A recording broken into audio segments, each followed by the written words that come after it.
ہاں دوستو، آپ لوگوں نے بالکل صحیح پڑھا ہے۔ ہماری دنیا میں ایک نیا مسلم دیش وجود میں آ چکا ہے، یا یہ کہہ سکتے ہیں کہ ایک نئے مسلم دیش کی انٹری ہو چکی ہے۔ ویسے تو دوستو، ایک لمبے وقت سے ہی اسرائیل اور فلسطین کی وار نے ہی پوری دنیا کا دھیان اپنی طرف کھینچ رکھا ہے، مگر ابھی کچھ دن پہلے ہی اچانک سے کچھ ایسا ہوا کہ جس نے پوری دنیا کی راجنیتی میں ہلچل مچا دی۔ ہماری دنیا میں ایک نئے مسلم دیش کی انٹری ہو چکی ہے۔ اس مسلم دیش کے وجود میں آنے سے اس کے آس پاس کے علاقوں میں جو ہنگامہ ہونا تھا وہ تو ہے ہی، مگر اس سے بھی زیادہ ہلچل اور اس سے بھی زیادہ ڈر کا ماحول امریکہ، ترکی، ایجپٹ اور اس طرح کے کچھ اور بھی باقی دیشوں میں دکھائی دے رہا ہے۔ تو اب سوال یہی ہے کہ آخر یہ دیش ہے کون سا، اس کا نام کیا ہے، یہ کہاں پر موجود ہے، اور کیا وجہ ہے کہ اس کی وجہ سے اب دنیا کے بڑے بڑے طاقتور دیش بھی پریشان نظر آ رہے ہیں۔ تو چلیے اپنے ان سارے ہی سوالوں کے جواب جاننے کی کوشش کرتے ہیں۔ آر ایچ نیٹ ورک کے نالجبل فرینڈ، سب سے پہلے تو ریڈ سی کو دیکھیے۔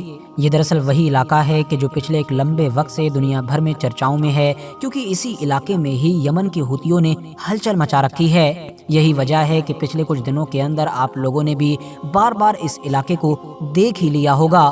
ویسے تو آپ لوگوں نے یمن کو بھی دیکھا ہوگا، ریڈ سی کو بھی دیکھا ہوگا، باب المندیب نام کے اس چھوٹے سے علاقے کو بھی دیکھا ہوگا کہ جہاں سے ہی ہوتی لوگ اسرائیل کو جانے والے جہازوں کو روک رہے ہیں۔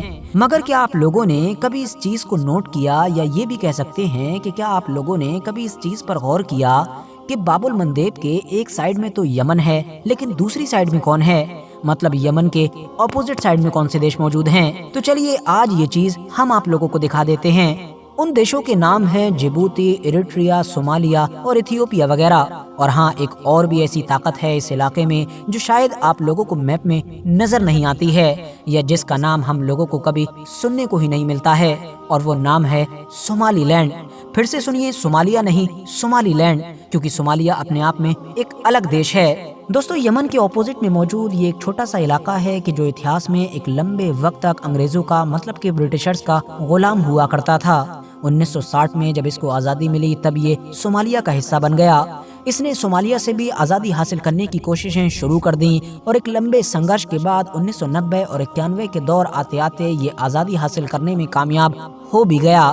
آج کے دور میں یہ صومالیہ سے بالکل الگ رہتا ہے۔ اس کی اپنی پرسنل گورنمنٹ ہوتی ہے، اپنی کرنسی ہے، اور باقاعدہ اپنا پاسپورٹ ایشو کرتا ہے۔ اگر آپ کو اس جگہ کو وزٹ کرنا ہے تو باقاعدہ ویزا بھی اسی صومالی لینڈ کی طرف سے ہی ایشو کیا جاتا ہے، یعنی یہ ہر طرح سے آلریڈی صومالیہ سے آزاد ہو چکا ہے۔ مگر پریشانی کی بات یہ ہے کہ 1991 اور 92 کے دور سے لے کر آج تک اس پورے علاقے کو دنیا کے کسی بھی دیش نے اور کسی بھی آرگنائزیشن نے مانیتا نہیں دی ہے، یعنی کوئی بھی اس کو ایک آزاد دیش کے طور پر ریکگنائز کرتا ہی نہیں ہے۔